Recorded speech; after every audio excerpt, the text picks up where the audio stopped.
हाँ बोलो। जय श्री राधेश्याम, जय श्री राधेश्याम। आज पुरुषोत्तम मास की पूर्णिमा 14 और पूर्णिमा एक साथ है।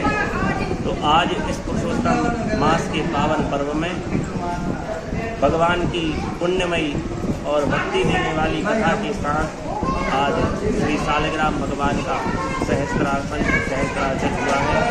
सभी भक्तों ने मिलकर के और भगवान का सहस्त्रार्चन किया है और भगवान की इस कथा रूपी अमृत का पान किया है और साथ ही इस कथा रूपी नदी में सभी ने आज डुबकी लगाई है। इसलिए सभी मिलकर बोलो जय श्री राधेश्याम।